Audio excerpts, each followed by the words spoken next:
The Squier Affinity Series FMT Telecaster. How far can you upgrade this beast? Recently, I published an On the Bench video on the newly released Squier Affinity FMT Flame Maple Top Telecaster. The link to this video is in this video's description. Just a quick disclaimer, all of the items used in this video were purchased by Guitar Collector Guy. This is not a sponsored video. In the On the Bench video, I stated that the Affinity body and the neck had good bones, meaning that they were worth upgrading as they were in very serviceable and usable condition. Also in that video, I was very happy to discover that the bridge routing and screw holes on the guitar body would support changing out the Affinity's 6-saddle bridge to a Fender vintage style 4-hole 3-saddle bridge. This opened up a lot of possibilities for upgrades and modifications, including adding a Vibramate Bigsby B5 Mounting kit. I wanted to upgrade this guitar with just about everything that you could possibly upgrade without having to have the skills of a luthier. If you can solder and use some basic hand tools, then this project is basically for you. One thing I did not upgrade in this video with a theme of not requiring advanced skills is the nut. I would highly recommend upgrading the nut to complete out the job though. If this is something you are not comfortable doing, then I would take it to a luthier and have it done for you. Here's what I decided to try and upgrade on this guitar in this video. Remove the recently installed vintage bridge and replace it with a Vibramate V5 TEV stainless steel kit for a Telecaster, and then install a Bigsby B5. Replace the pickups with Fender Ventura 50s Telecaster pickups. Upgrade the wiring harness with a custom built harness using quality components. Last, replace the tuners with GravTech ratio locking tuners. As I said earlier, I installed the Fender Ventura 50s Telecaster pickups.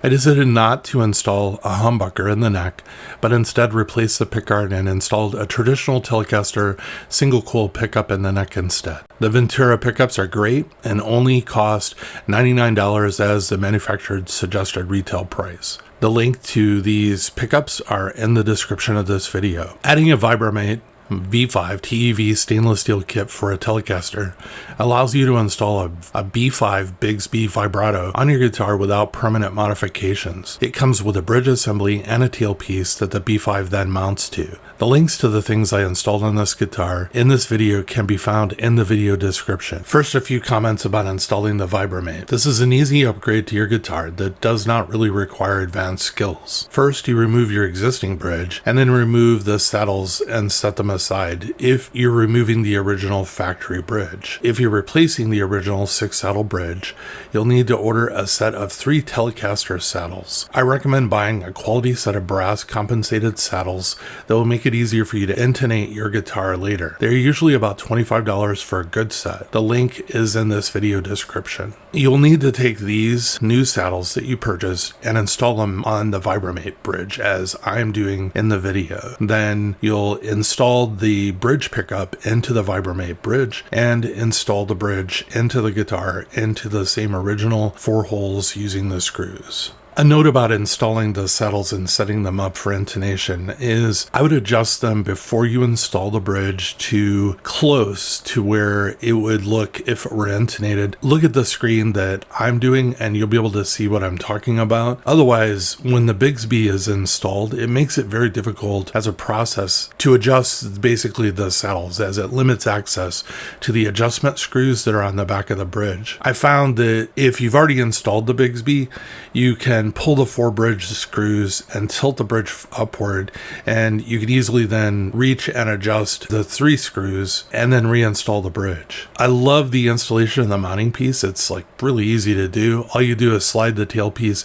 under the Vibramate bridge and then unscrew and remove your strap button. Put the tailpiece in place and then screw in the strap button and you're done. All you do now is set the Bigsby B5 in place and use the supplied rubber washers and nuts and lock down the Bigsby. It's that easy. For the wiring harness, I used a traditional modern Telecaster design utilizing 2 CTS 250K solid shaft pots, an O. Grigsby 3-way pickup selector switch, and a .047 UF capacitor. I left the original output jack assembly in place and reused it. I could not use the same knobs and pickup selector switch knobs as they would not fit the new US size components. I'm not really suggesting you build a wiring harness. You can easily purchase a pre-made quality harness with the components that I've described. A good quality pre-made harness harness with the same components will run you about $75, and I've included the link in the description for this video. To wrap up the project, I removed the factory tuners and upgraded them to the GrafTech ratio tuner. They're drop-in replacements for the Squier 2-pin holes. To me, they are really great tuners. I like them a lot. Each tuner has a different gear ratio for how it turns and tunes the string. GrafTech explains this as, GrafTech tune the gear ratios to each string position so that every string responds the same to any tuning adjustment. You get fine tuning on the thicker core strings